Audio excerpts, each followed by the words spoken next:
Georgian calendar आपको ज्यादा से ज्यादा ये बताएगा कि रविवार किस दिन आएगा, गुरुवार किस दिन आएगा, या आप अपना शेड्यूल कैसे मेंटेन कर सकते हो। जबकि विक्रमी संवत ये बताता है कि कौन से समय में कौन सा फैसला लोगे तो वो आपकी फेवर में जाएगा। ये नेचर का कोड आपको बताता है। अब आजाद भारत की कुंडली वृष लग्न की कुंडली है, स्थिर लग्न है, और भारत की कुंडली में जो तीसरा भाव है वहां पे 4 प्लेनेट बैठे हुए हैं। सूरज है, चंद्रमा है, शुक्र है, शनि है। अब जो थर्ड हाउस होता है ना, यहाँ पे क्या है, भारत की कुंडली में थर्ड हाउस है पड़ोसी देशों के साथ संबंध, और इसी विक्रमी संवत में जुपिटर जो है ये मई महीने के बाद इसी राशि में इन 4 प्लैनेट्स को एक्टिवेट करेंगे। मे बी ऑपरेशन सिंदूर 2.0 भी आ जाए।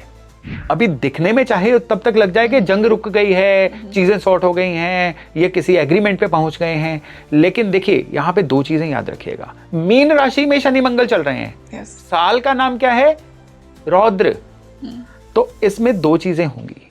पहली चीज होगी कि छिपा हुआ कुछ, मीन राशि क्या है, छिपी हुई एनर्जीज की, उसमें कौन आ गए, मंगल।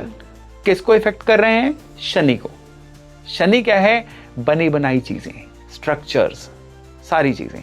अब क्या है कि कोई ना कोई ऐसे सोई हुई ताकतें जागेंगी, स्लीपर सेल आप उनको बोल सकते हो।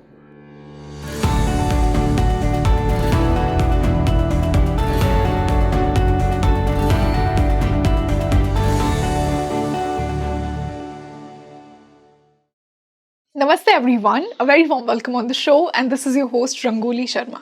देखिए 19 मार्च 2026 को हम भारतीय नववर्ष में एंटर करने वाले हैं, जिसे कहते हैं विक्रम संवत 2083। यस, ये कैलेंडर वेस्टर्न कैलेंडर से आगे चलता है। एग्जैक्टली ये है क्या, कौन से प्लैनेट्स इस वर्ष को रूल कर रहे हैं, इस साल का नाम क्या है। आज के मेरे गेस्ट ने मुझे बताया इस साल का नाम रौद्र है। तो क्या कुछ भारत के लिए ये साल लेकर आएगा, आज हमने डिस्कस किया है। क्या कुछ बड़े प्रेडिक्शंस, कुछ पॉलिटिकल प्रेडिक्शंस, कुछ इकोनॉमिकल प्रेडिक्शंस आज के गेस्ट ने किए हैं। हमारे लीडर्स के लिए कैसी सिचुएशन होगी इस साल की, भारत के लिए कितना चमत्कारी होगा ये साल, आज हमने इस पर बात की है। सो आई एम श्योर कि आपको बहुत मज़ा आने वाला है। बहुत नए इंसाइट्स आज हमें इस पॉडकास्ट में मिले हैं। So stay tuned with me till the end of this podcast. और आपके अपने क्या ओपिनियंस हैं इस पॉडकास्ट को लेकर, by the end of this podcast जब आप इसे पूरा देखेंगे मुझे कमेंट सेक्शन में ज़रूर बताना। And now for this wonderful discussion, मैंने आप सभी के फेवरेट गेस्ट के साथ ये एक डिस्कशन किया है। I would like to welcome renowned astrologer Yogesh Sharma sir on Speaking Tree. Our most loved Yogesh sir, welcome back on the show. धन्यवाद, such a pleasure to see you again. शुक्रिया। कैसे हैं आप? All good. सर, आज मैंने एक बहुत ही इंपॉर्टेंट टॉपिक चुना है आपके साथ डिस्कस करने के लिए, एंड आई एम श्योर कि जब आपसे इसका डिस्कशन होगा तो 4 चांद लग जाएंगे। हम नव वर्ष में एंटर कर रहे हैं, हिंदू नव वर्ष, विक्रम संवत जिसे कहते हैं। 19 मार्च को 2026 को ये होने वाला है।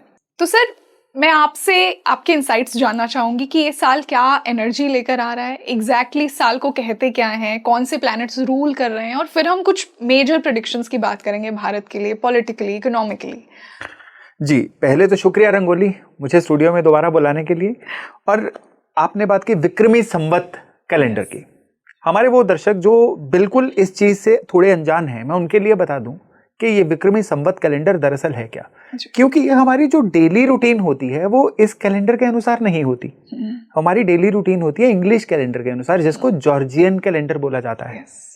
और जॉर्जियन कैलेंडर जो है वो बिल्कुल ईयर 00 से चला जीसस क्राइस्ट के साथ।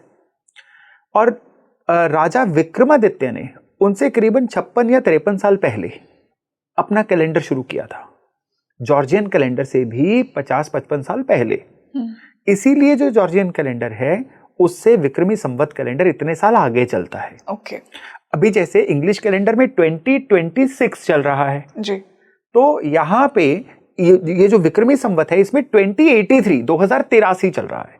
अभी जो नया साल 19 मार्च को आ रहा है ये 2083 रहेगा। और यहाँ पे विक्रमी संवत के थ्रू हमारे जो पंचांग करता है, हमारे जो एस्ट्रोलॉजर रहे, ऋषि मुनि रहे, उन्होंने हर साल को सुविधानुसार एक नाम दिया। वो नाम ही अपने आप में उस साल को पूरा एक्सप्लेन कर देता था। ओके। हर साल का एक राजा बनाया गया, और राजा जो था ये प्लैनेट से बनता था।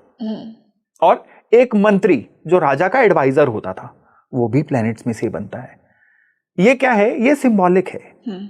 इस साल का कौन सा राजा होगा हमें बता देता है इस साल की नेचर क्या होगी। ओके। इस साल का कौन सा मंत्री होगा वो हमें बता देता है कि जो प्लेनेट राजा है वो किसके कहे अनुसार चलेगा। ओके। यानी जो लोकतंत्र था वो एस्ट्रोलॉजी में भी शुरू से बनाया गया था। और फिर जो साल का नाम है वो इस साल के मूड को बताएगा। तो अगर ये जो नया साल चल रहा है 2083 विक्रमी संवत, इसकी बात करें तो इसका राजा रहेगा जुपिटर, देवगुरु बृहस्पति। बहुत ही बेनिफिक प्लैनेट। जी हाँ। अब देवगुरु बृहस्पति विजडम के प्लेनेट, जी, फैलाव के प्लेनेट। देवगुरु बृहस्पति हैं खुशहाली के प्लेनेट, प्रॉस्पेरिटी के प्लेनेट और किस्मत का कनेक्शन देने के प्लेनेट। बृहस्पति जब भी कहीं पे भी एक्टिवेट होते हैं ना, ये खुशहाली लेके आते हैं, तभी इनको देवताओं के गुरु बोला जाता है। जुपिटर बुद्धिमता लेके आते हैं, जुपिटर वो वाला ज्ञान लेके आते हैं जो एक्सपीरियंस से मिलता है। ये सारी की सारी चीजें विक्रमी संवत 2083 जो है अलग अलग रूप में दिखाने वाला है। लेकिन ये एज इट इज फ्लैटली नहीं दिखाएगा, जो मंत्री महाराज बोलेंगे ये वो दिखाएगा। अब 2083 के मंत्री कौन है?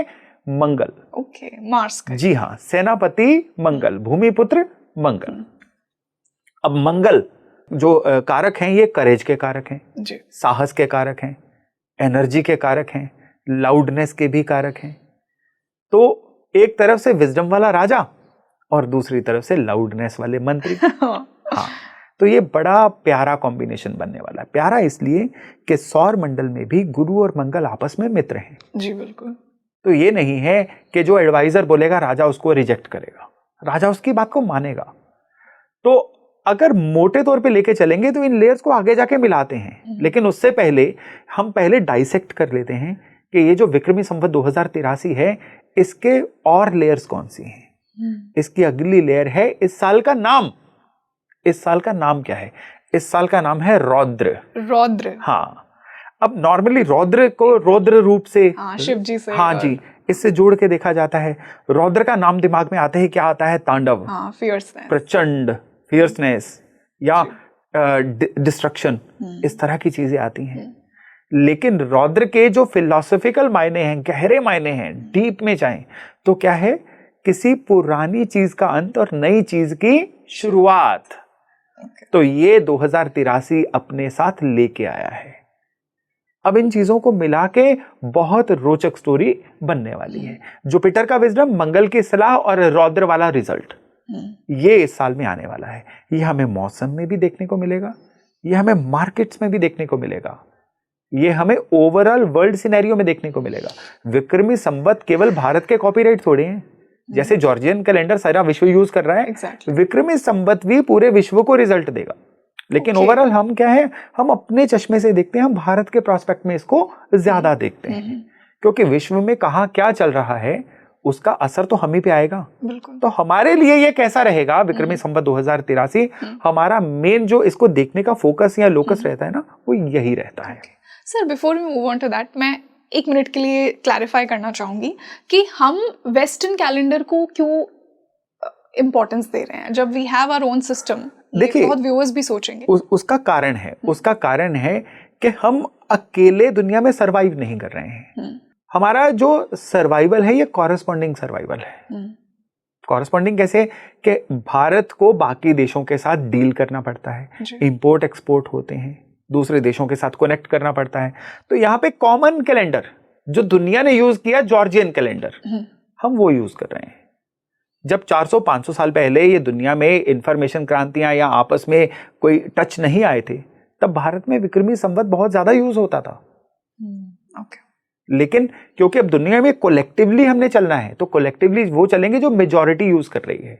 लेकिन विक्रमी संवत की जो यहाँ पे यूजेज है ना, ये बड़ी गहरी है।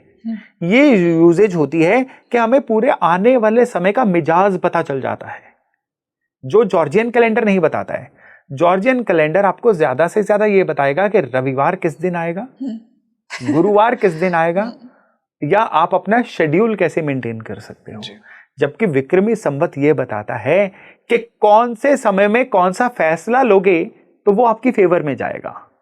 ये नेचर का कोड आपको बताता है। वाह, ये आने वाले समय की परतें आपके सामने खोल के रखता है। बिल्कुल तो ये कैलेंडर जो है, कैलेंडर नहीं है, ये चमत्कार है। सर। इसको हल्के से समझना जरूरी है बस। और सर इसी चमत्कार को हम देखेंगे कि भारत के लिए क्या क्या चमत्कार और लेकर आएगा, जैसा आपने कहा। तो मैं अब उन्हीं प्रेडिक्शंस की बात करना चाहूंगी। आपको क्या लग रहा है कि विक्रम संवत क्या कह रहा है? जी देखिए, विक्रमी संवत जो है, पहले तो आप जो इसका नेचर की हम बात कर रहे थे कि गुरु, मंगल और रौद्र, जी, इन तीनों चीजों को मिलाएंगे तो गुरु क्या करेगा? विजडम वाले फैसले। गुरु क्या करेगा कि भारत का जो पुण्य प्रताप है, प्रभाव है, ये एक्सपैंड होगा। मंगल के तरीके से एक्सपेंड होगा। मंगल का तरीका क्या है कि एक दबदबे के साथ, लाउडनेस के साथ, रिएक्टिवनेस के साथ इंडिया रिस्पॉन्ड भी करेगा, इंडिया रिएक्ट भी करेगा। और फिर साथ में क्या है? रौद्र। अब ये जो तीन चीजें हैं, तीन एलिमेंट्स, उसमें एक सॉबर एलिमेंट है, लेकिन मंगल और रौद्र ये दोनों लाउड एलिमेंट हैं। तो इस समय में बहुत सारी संभावनाएं बनेगी कि पुराने कुछ रूल टूटेंगे, पुराने कुछ चलते हुए सिस्टम टूटेंगे, लेकिन केवल और केवल उनका बेटर वर्जन बनने के लिए। तो इस समय में कई ऐसी चीजें होने वाली हैं जो मैं आपको बारी बारी से बताता हूं। मैं आजाद भारत की कुंडली की बात कर रहा हूं। 15 अगस्त 1947 रात 12 बजे दिल्ली जगह। यह जो कुंडली बनी है आजाद भारत की कुंडली थी। भारत की आजादी की घोषणा कुछ दिन पहले हो गई थी। और जब, क्योंकि भारत एक इमोशनल देश है, एस्ट्रोलॉजी यहां के कण कण में बसी हुई है। एस्ट्रोलॉजर्स ने जब इस जगह समय की कुंडली बनाई तो एस्ट्रोलॉजर्स ने देखा कि 15 अगस्त 1947 को ग्रह गोचर तो सही नहीं है। तो इस देश की जो कुंडली बनेगी उसमें अकाल पड़ेंगे, उसमें विद्रोह होंगे, उसमें जनता अनरेस्ट में रहेगी। तो वो लॉर्ड माउंटबेटन के पास गए। उनको बोला गया कि इस तारीख को आगे बदलिए। पंडित नेहरू जी से भी संपर्क किया गया। तो डॉक्टर राजेंद्र प्रसाद, उन्होंने पंडित सूर्य नारायण व्यास से कांटेक्ट किया, जो इंदौर के, बल्कि भारतवर्ष के बहुत पहुंचे हुए एस्ट्रोलॉजर थे। तो उन्होंने जब इस चीज को देखा और ये पूछ के पाया कि डेट चेंज नहीं हो सकती, तो उस डेट में कौन सा ऐसा समय है कि जिस समय भारत की आजादी की घोषणा की जाए या डॉक्यूमेंट साइन किया जाए कि आजाद भारत की कुंडली बने। तो उन्होंने रात 12 बजे का टाइम निकाला कि अभिजीत मुहूर्त है, इस समय का जो भारत की कुंडली बनेगी इसमें भारत स्थिर रहेगा। क्यों? क्योंकि टॉरस यानी वृष लग्न आएगा भारत का और भारत देश एक स्थिर देश बनेगा। और आप देखिए, लोगों ने कहा था ये देश बड़ी जल्दी जो है फेल हो जाएगा। लोगों ने बोला था कुछ नहीं बनेगा इन लोगों का। विंस्टन चर्चिल का तो ये डॉक्यूमेंटेड है बयान कि इन लोगों को आजादी देके देखो, 1 साल के भीतर ये वापस आएंगे कि हमसे आजादी वापस ले लो। और आज की डेट में देखिए, हम आजादी के 100 वर्ष बनाने की तरफ बढ़ रहे हैं। Now look at us. हाँ, yes. और हमारे साथ जो बाकी देश आजाद हुए आप उनको भी देख लीजिए, मैं नाम नहीं लूंगा, हमारे दाएं बाएं के कई देश देख लीजिए। और कई बार उनकी सत्ताएं चेंज हुई, भारत जो है अटल खड़ा रहा और ग्रो किया। यह था पंडित सूर्य नारायण व्यास का विजडम, एस्ट्रोलॉजी का विजडम। अब हम बात कर रहे हैं विक्रमी संवत 2083 की। अब आजाद भारत की कुंडली वृष लग्न की कुंडली है, स्थिर लग्न है।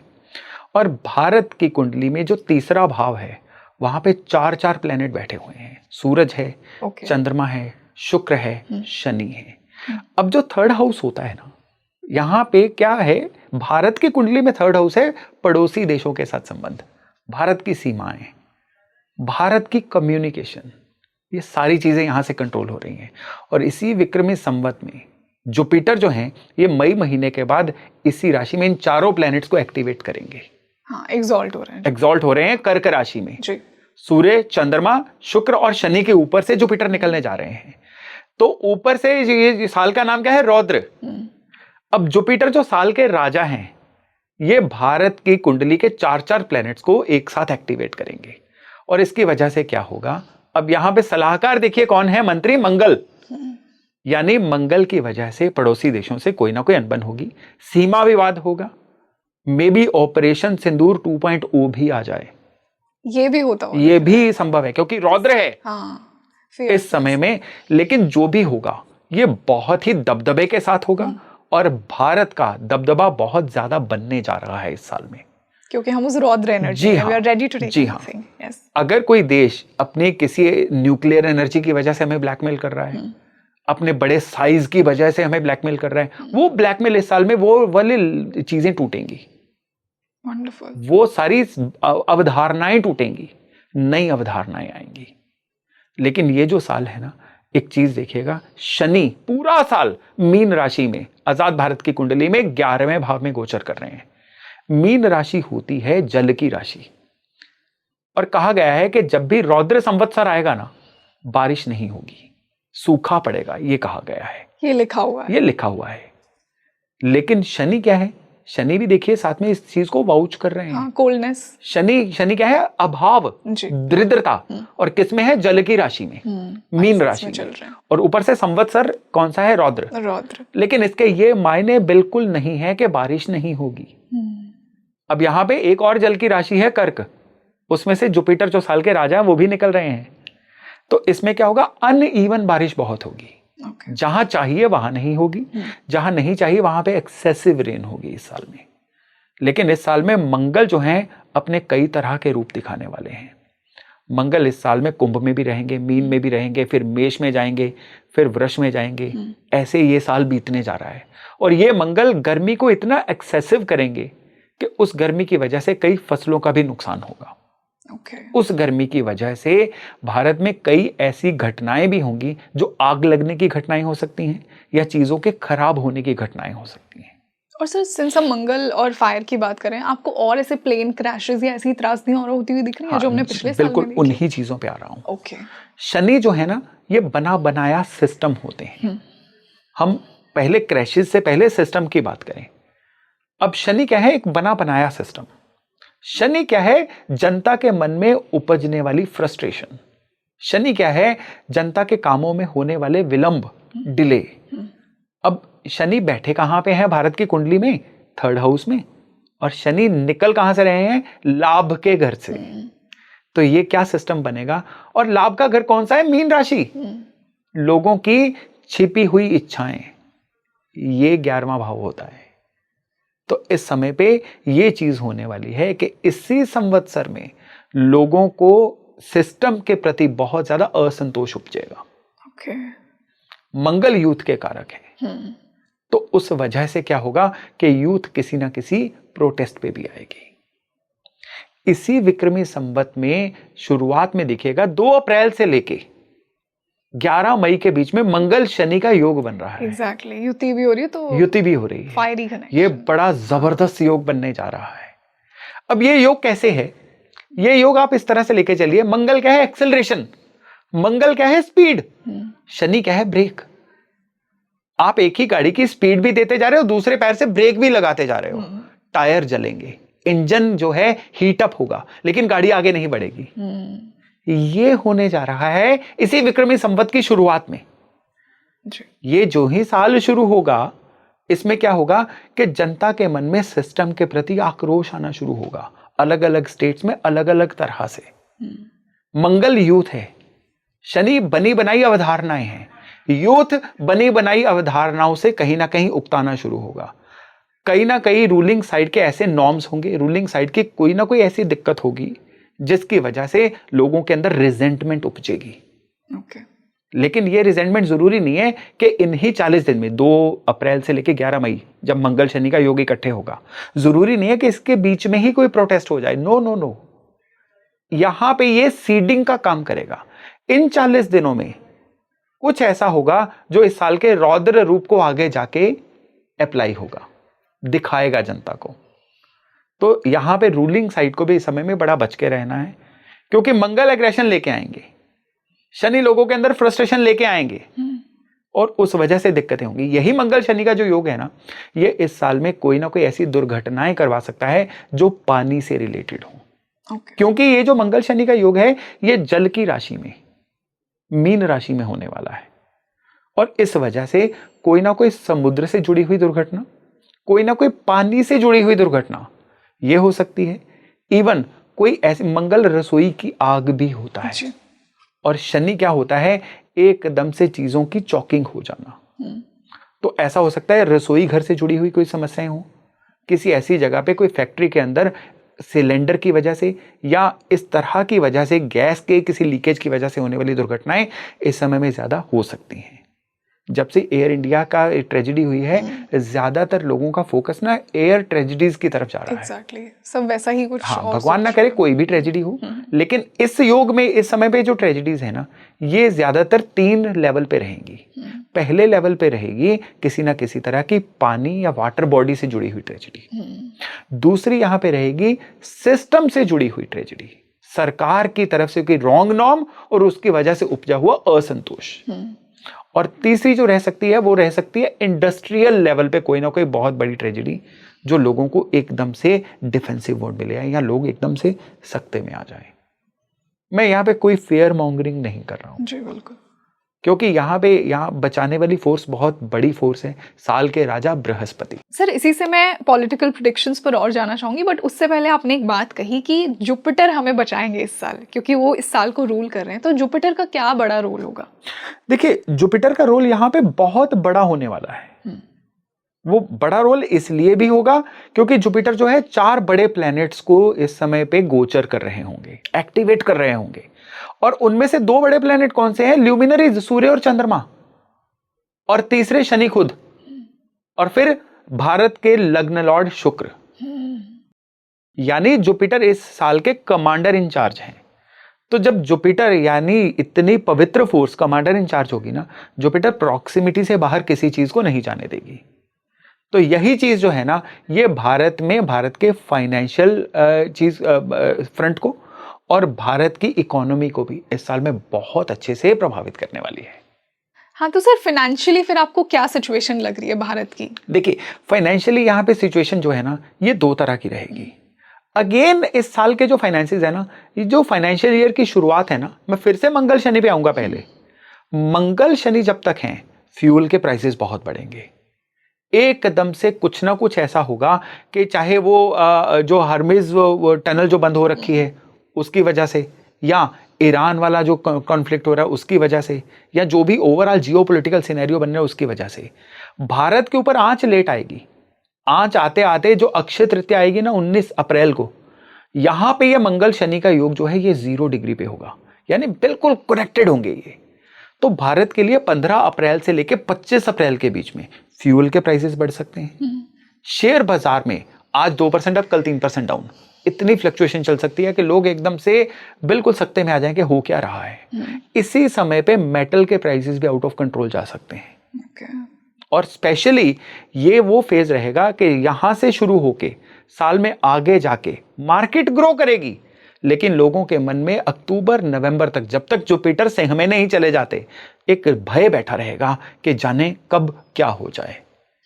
यही वो सिनेरियो रहेगा जिसमें जो अमेरिका और ईरान का कॉन्फ्लिक्ट है फिर से कोई अगली शेप ले सकता है, और उसकी वजह से उसकी आंच जो है भारत की रूटीन लाइफ तक भी आ सकती है। मतलब भारत को भी अफेक्ट करेगा? बहुत इफेक्ट करेगा। अभी दिखने में चाहे तब तक लग जाए कि जंग रुक गई है, चीजें सॉर्ट हो गई हैं, ये किसी एग्रीमेंट पे पहुंच गए हैं, लेकिन देखिए यहां पे 2 चीजें याद रखिएगा। मीन राशि में शनि मंगल चल रहे हैं। साल का नाम क्या है? रौद्र। तो इसमें 2 चीजें होंगी। पहली चीज होगी कि छिपा हुआ कुछ, मीन राशि क्या है? छिपी हुई एनर्जीज की, उसमें कौन आ गए? मंगल। किसको इफेक्ट कर रहे हैं? शनि को। शनि क्या है? बनी बनाई चीजें, स्ट्रक्चर्स, सारी चीजें। अब क्या है कि कोई ना कोई ऐसे सोई हुई ताकतें जागेंगी, स्लीपर सेल आप उनको बोल सकते हो, या कोई ऐसे लोग बोल सकते हो जो एकदम से पैसिव वे से काम करें और हमारी रूटीन लाइफ को डिस्टर्ब करें। ऐसे कुछ इंस्टांस जो हैं ये भी उस समय में देखने को मिल सकते हैं। लेकिन खैर, हम मंगल शनि से आगे बढ़ के पूरे विक्रमी संवत की बात करें ना, तो इसको 3 हिस्सों में बांटिए। पहला हिस्सा रहेगा जब साल के राजा बृहस्पति भारत के 3रे भाव से निकल रहे होंगे। ये रहेगा जून से लेके अक्टूबर के एंड तक, 31 अक्टूबर तक। ये वो 5 महीने रहेंगे कि जिसमें भारत की फाइनेंसेस आगे बढ़ेंगे, जिसमें भारत की इकोनॉमी नई ऊंचाइयां छुएगी, शेयर बाजार नई हाइट्स पे जाएंगे, और बिल्कुल जो महंगाई है वो बड़े कंट्रोल में रहेगी, और जनता जो मंगल शनि के सदमे से निकल के वापस एक प्लेजर मूड में जाएगी। लेकिन फिर आएंगे बृहस्पति, साल के राजा, भारत की कुंडली के 4थे भाव में, और ये वो फेज रहेगा कि जिसमें चारों तरफ फील गुड तो आएगा, चारों तरफ कुछ ऐसी चीजें आएंगी कि जिसमें पुराने किए गए एफर्ट्स अब रिजल्ट दिखाना शुरू करेंगे। इस समय में भारत को स्पोर्ट्स से भी कोई अच्छी न्यूज आ सकती है। और भारत में डिफेंस और इंफ्रास्ट्रक्चर, नोट करके रख लीजिए, डिफेंस और इंफ्रास्ट्रक्चर, ये दो सेक्टर बहुत ग्रूम करेंगे। और स्पेशली इसी समय में क्या होगा कि सरकार को काफी ज्यादा नैरेटिव्स का सामना करना पड़ेगा, प्रोपेगेंडा का सामना करना पड़ेगा, रेजिस्टेंस का सामना करना पड़ेगा। यूथ की तरफ से कुछ प्रोटेस्ट हो सकते हैं या ऑपोजिशन की तरफ से कुछ ऐसा वेब क्रिएट हो सकता है कि सरकार उसमें खुद को बड़ा बेबस और एकदम से फंसा हुआ पाए। बिगेस्ट प्रेडिक्शंस आपको क्या लग रहे हैं इस साल के लिए, इंडिया के लिए? जी डेफिनेटली इंडिया के लिए इस साल के बिगेस्ट प्रेडिक्शन है कि पड़ोसियों के साथ कुछ ना कुछ संबंध असामान्य ज्यादा लेवल पे हो सकते हैं। और उसकी वजह से बॉर्डर्स पे टेंशन हो सकती है, बॉर्डर्स को डिफाइन करने पे टेंशन हो सकती है, या ओवर द बॉर्डर जो टेररिज्म है उसको लेके कोई ना कोई कहासुनी दोबारा हो सकती है।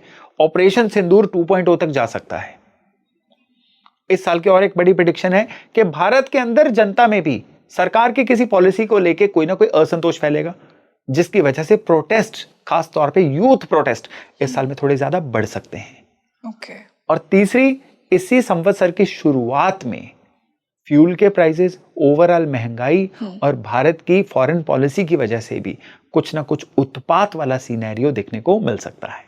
सर, जैसा हम इकोनॉमिकली बात कर रहे हैं, जो लोग इन्वेस्टमेंट स्पेसिफिक इस ईयर से बहुत होप रख रहे हैं, वो कहाँ इन्वेस्ट कर सकते हैं? कहाँ आपको बेस्ट लग रहा है कि यहाँ इन्वेस्ट करना सही है? जी देखिए, सबसे पहली बात तो ये है कि इन्वेस्टमेंट जो है एक डिस्क्लेमर के साथ ही बतानी चाहिए, क्योंकि ये बड़ा सेंसिटिव टॉपिक होता है। एग्जैक्टली कि इससे सिर्फ आइडिया लीजिए और अपने विवेक के अनुसार चलिए।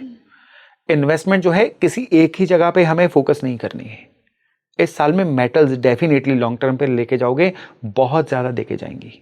सोना, चांदी, तांबा, तीनों, ये तीनों के तीनों मेटल जो हैं इस साल में, क्योंकि बृहस्पति सूर्य चंद्रमा के ऊपर से निकलने वाले हैं और मंगल जो है इस साल के मंत्री हैं, तो सोना, चांदी, तांबा तीनों इस साल में धातुएं आपको देके जाएंगी।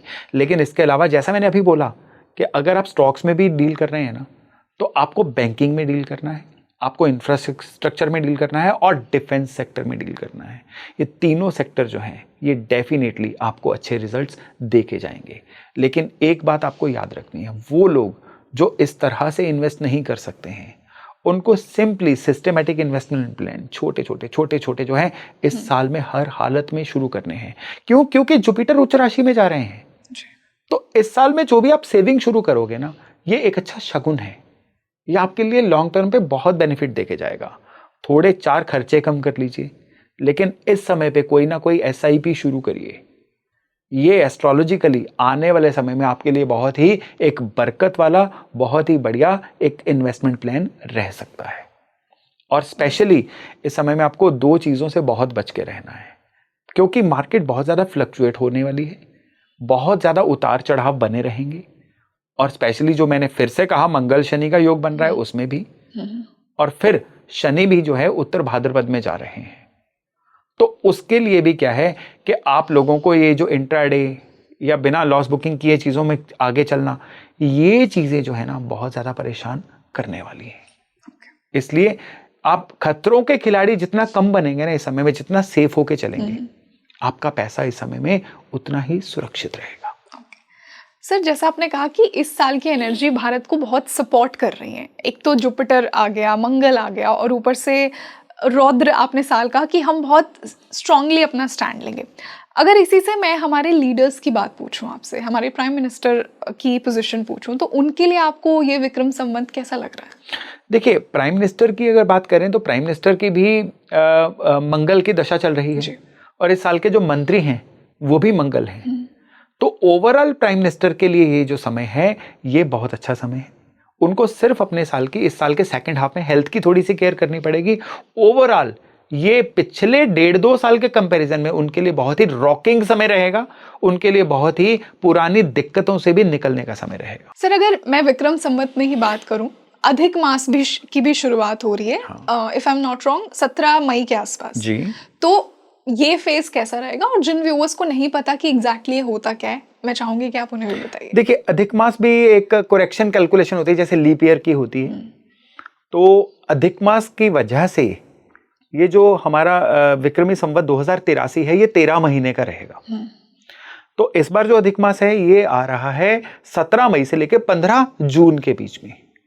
और ये जो अधिक मास है इसमें शादियां नहीं होंगी, इसमें कोई भी बहुत शुभ कार्य जो है वो नहीं होंगे। लेकिन एक चीज और है कि अगर शादियों की मैं बात कर रहा हूं ना, अधिक मास से आगे या पीछे, शादियों के लिए इस साल में बहुत अच्छे योग बन रहे हैं। चलो शादियों के जो मुहूर्त होंगे वो होंगे, लेकिन ये जो साल है ना, वेडिंग इंडस्ट्री के लिए बड़ा जबरदस्त है। Really? हाँ जी, इस साल में वेडिंग इंडस्ट्री जो है 2x ग्रो करेगी पिछले कई सालों के हम कंपैरिजन में लेके चले। लेकिन यहाँ पे अधिक मास में एक चीज याद रखनी है कि ये संवत्सर है रुद्र, और इस अधिक मास में आपको क्या क्या नहीं करना है और क्या क्या कर सकते हैं। आप इस अधिक मास में व्हीकल ले सकते हैं। नया घर मत लीजिए, नया गृह प्रवेश मत करिए, शादी मत करिए, मुंडन संस्कार जो होता है वो नहीं करना है। इसके अलावा कोई भी और छोटी मोटी परचेज है या बड़े आसानी से कर सकते हैं। इसको आप पितृपक्ष की तरह बिल्कुल ही आप रिफ्रेन करके मत चलिए, क्योंकि ये जो, हाँ जी, ये जो विक्रमी संवत्सर है ना, इसमें जो प्लैनेटरी चेंजेस हो रहे हैं ना, ये बड़े रोचक हो रहे हैं और ये पूरे का पूरे संवत्सर को एक जैसा रहने नहीं देंगे। जैसे शुरुआत में मैंने बोला था कि ज्यों ही साल शुरू हुआ मंगल शनि आ गए, मंगल शनि बीतेंगे तो अधिक मास आ जाएगा, अधिक मास बीतेगा तो जुपिटर राशि परिवर्तन कर लेंगे, जुपिटर का राशि परिवर्तन से सेटल होके हटेंगे तो फिर राहु केतु का राशि परिवर्तन आ जाएगा। उसके अलावा फिर से जुपिटर जो है अपनी अगली राशि में चले जाएंगे। तो मैं इस चीज को और सिंप्लीफाई कर देता हूं कि जुपिटर एक राशि में 12 महीने तक रहते हैं, लेकिन आज की डेट में अब से लेके 2024 से लेके 2031 तक जुपिटर अतिगामी हाईली एक्सेलरेटेड स्पीड पे चल रहे हैं। ये बहुत सारे सालों में एक ही बार होता है। तो ये एक्सेलरेटेड स्पीड में होने की वजह से हमें 2026 में जुपिटर 3 राशियों को टच करते हुए दिखाई देंगे। साल की शुरुआत में जो है जुपिटर मिथुन राशि में, साल के मध्य में जुपिटर रहेंगे कर्क राशि में, और साल के अंत में जुपिटर रहेंगे सिंह राशि में। और फिर सबसे बड़ी जो खगोलीय घटना होगी कुंडलियों के अनुसार इसी विक्रमी संवत में, वो होगी राहु का मकर में जाना और केतु का कर्क में जाना। ये वही तब होगी जब जुपिटर जो है अभी कर्क राशि को छोड़ के गए होंगे। ये भारत के लिए और इवन पर्टिकुलरली जनमानस के लिए भी बहुत बड़ी घटना रहने वाली है। वो बहुत बड़ी घटना किस तरह से रहने वाली है कि राहु अभी तक भारत की कुंडली में कहां है? भारत के 10th हाउस में, कुंभ में चल रहे हैं, कुंभ राशि में। तो भारत के 10th हाउस में होने की वजह से क्या है कि जब से ये विक्रमी संवत शुरू होगा 19 मार्च से, तब से लेके 26 नवंबर तक भारत की इमेज वर्ल्ड में एज ए वाइज नेशन बनेगी। ऐसी नेशन जो अपने फायदे का सोचती है, ऐसी नेशन जो किसी की नरेटिव में नहीं आती, ऐसी नरेशन जो किसी के प्रेशर में नहीं आती। ये भारत की इमेज बड़ी लाउड एंड क्लियर बनने वाली है। लेकिन ज्यों ही ये राहु राशि परिवर्तन करेंगे और मकर में जाएंगे, तब भारत के अंदर कुछ ना कुछ कम्युनल बेसिस पे अनरेस्ट हो सकती है। उस समय पे कुछ ना कुछ भारत की इमेज आसपास के देशों में भी ऐसी बन सकती है कि जैसे भारत के अंदर टॉलरेंस थोड़ी कम हो रही है। ये किसी भी पक्ष से हो सकती है, लेकिन शुरुआत में ऐसी चीज बनेगी। लेकिन क्योंकि जुपिटर है इस साल के जो लॉर्ड हैं, राजा हैं, इसलिए जो भी रॉन्ग नैरेटिव बनेगा ना, वो क्योर भी बहुत जल्दी हो जाएगा।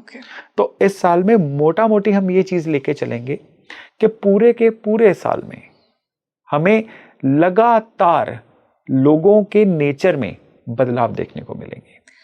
सर, सिंस आपने राहु की बात की, केतु भी उतना ही फायरी प्लैनेट है और मार्स भी हमें रूल कर रहा है, तो केतु का क्या रोल होगा?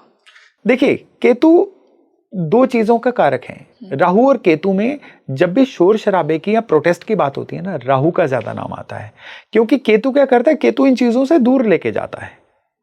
और भारत की कुंडली में अगर केतु की बात करें तो साल की शुरुआत में नवंबर 26 तक केतु भारत की कुंडली में भारत के 4थे भाव में देखने को मिल रहा है, जो सुख का भाव है। लेकिन सुख के भाव में केतु कभी शुभ फल नहीं देता। तो अभी भी हम देखेंगे कि अलग अलग कारणों से, चाहे भारत की इकोनॉमी अच्छी जा रही हो, चाहे जीडीपी अच्छी जा रही हो, किसी ना किसी वजह से प्रोटेस्ट नारे चल ही रहे हैं। लड़ाई ईरान में हो रही है, प्रोटेस्ट भारत में हो रहे हैं। एग्जैक्टली ये केतु करवा रहे हैं। ओके कोई ऐसी चीज जो बड़ी वेird हो, हाँ जिसका कोई बेस ही ना हो, डायरेक्ट रिलेशन नहीं है। हाँ, ये केतु करवाते हैं। और जिस चीज को एक्सप्लेन करने लायक आपके पास कोई सही बात ही ना हो, ये केतु करवाते हैं। इंटरेस्टिंग। तो केतु जब तक यहां रहेंगे, किसी ना किसी कारण से सदन में वॉकआउट्स होते रहेंगे, बिना बात के कोई आर्गुमेंट्स बढ़ते रहेंगे, अनरेस्ट फैलती रहेगी। केतु यहां से निकल के जब कर्क राशि में जाएंगे, तब ये चीजें चेंज होके थोड़ी सा अपनी शक्ल बदलेंगी। लेकिन दिक्कत यहां पे एक और होगी कि तब केतु सूर्य शनि चंद्रमा और शुक्र को एक्टिवेट करेंगे। गुरु ने एक्टिवेट किया था तो ये प्लेनेट ग्रो किए थे। जब केतु इनको एक्टिवेट करेगा तो क्या होगा कि सरकार रहस्यमय डिसीजन लेगी। एकदम से कुछ ऐसे रूल्स आ जाएंगे, फैसले आ जाएंगे जिनका कोई तुक ही नहीं था। फिर दूसरे, भारत का जो इंफ्रास्ट्रक्चर है ये उस समय पे इस तरह से ग्रोथ लेगा कि लोग एकदम दांतों तले उंगली दबा लेंगे। इसरो की तरफ से कोई बहुत बड़ी गुड न्यूज आ सकती है। भारत की सैटेलाइट टेक्नोलॉजी में कोई नया ब्रेक थ्रू हो सकता है। डिफेंस सेक्टर में भारत के एक्सपोर्ट्स एक्सपोनेंशियल हाइट को अटेन कर सकते हैं उस समय में। और विशेष तौर पे भारत की जो कीर्ति है, भारत का जो दबदबा है, ये आज से 3x बढ़ने के आसार हैं उस समय में। लेकिन ये चीजें जितनी सुनने में मनोहर लग रही हैं, उतनी मनोहर हैं नहीं। कारण यह है कि खाली केतु या एक दो प्लैनेट नहीं चल रहे हैं, पूरी की पूरी चीजें चल रही हैं, जिसमें साल का नाम फिर से बता दूं क्या है, रौद्र साल। और रौद्र में क्या होता है कि कोई भी चीज शोर के बिना पूरी नहीं होती है। शोर शराबा इस साल में खूब होने वाला है।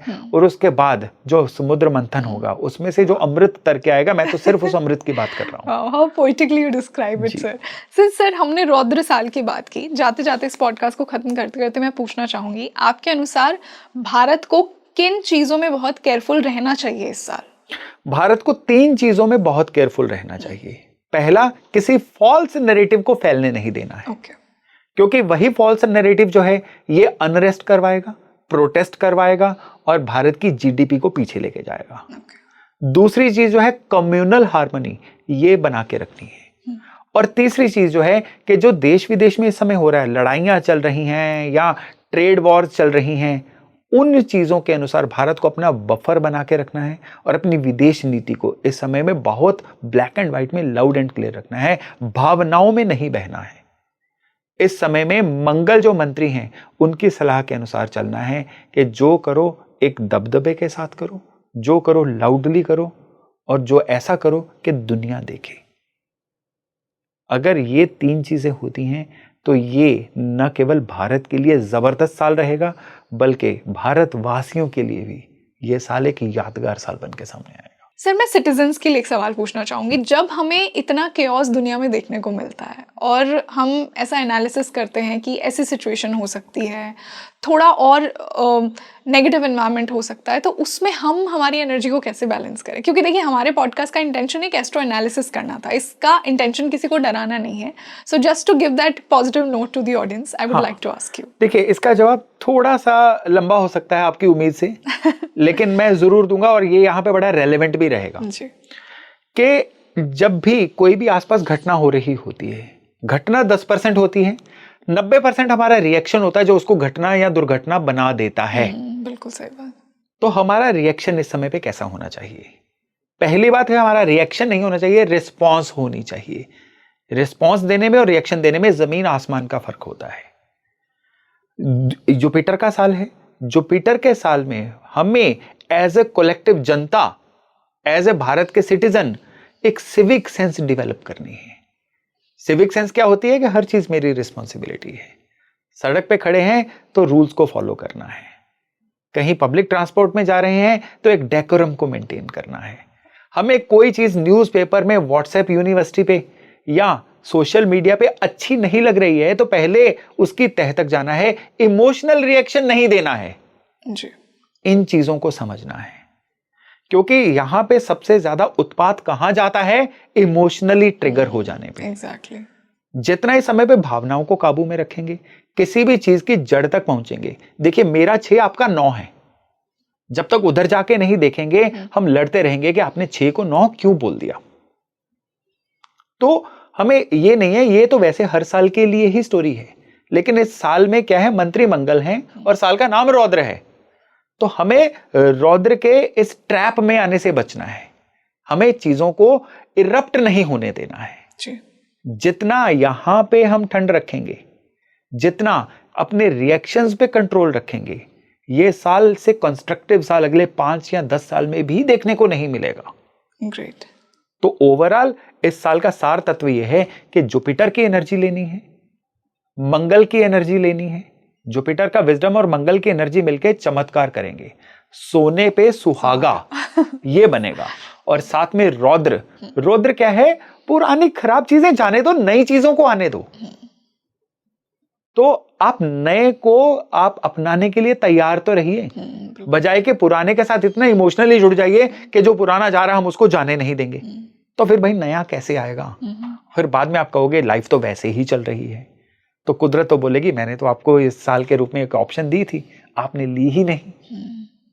तो हमें यहाँ पे होल हार्टेडली किसी नई बिगिनिंग के लिए तैयार रहना है, नए सिस्टम के लिए तैयार रहना है और नए रूल्स को, नई रेगुलेशंस को वेलकम करना है। तभी ये जो साल है हमारे लिए, भारत के लिए, पूरे जनमानस के लिए एक वेलकमिंग साल रहेगा। एंड आई होप सर, आज के इस डिस्कशन से मेरी यही उम्मीद है कि ये साल हमारे लिए वही चमत्कार लेकर आए जिनकी आपने बात की। So it was wonderful as always to have this discussion with you. जो आपके इनसाइट्स थे बहुत ही अच्छा लगा एंड आई एम श्योर कि ऑडियंस ने भी बहुत रिलेट किया होगा। So thank you so much. शुक्रिया। So you tell me in the comment section कि आपको आज का ये पॉडकास्ट कैसा लगा। देखिए, आज हमने डिस्कस किया न्यू एनर्जी को। हमारा वेस्टर्न का न्यू ईयर तो जनवरी में स्टार्ट हो जाता है 1 जनवरी से, लेकिन ये जो भारत का सिस्टम है, ये विक्रम संवत क्या लेकर आ रहा है हमारे लिए, आज हमने इस पर बात की। आपके अपने क्या ओपिनियंस हैं? आपको आज का ये पॉडकास्ट कैसा लगा? मुझे कमेंट सेक्शन में बताइए। और देखिए, ये एक पूरा एनालिसिस था। इस पॉडकास्ट का इंटेंशन किसी को डराना नहीं है। जो प्रेडिक्शंस की हमने बात की वो एस्ट्रोलॉजी के बेसिस पे एनालिसिस आज के हमारे गेस्ट ने की। So you tell me in the comment section आपकी और क्या क्वेरीज हैं, आप क्या पूछना चाहते हैं योगेश सर से। मैं उनके आंसर्स आप तक ज़रूर पहुंचाऊंगी। और हमने इन्वेस्टमेंट की भी बात की है, और इन्वेस्टमेंट अपडेट्स के लिए आप ईटी हिंदी प्राइम को भी फॉलो कर सकते हैं। और मैं आपके लिए ऐसे ही एस्ट्रोलॉजिकली इंसाइटफुल डिस्कशंस लेकर आती रहूंगी। This is your host rangoli Sharma. नमस्ते।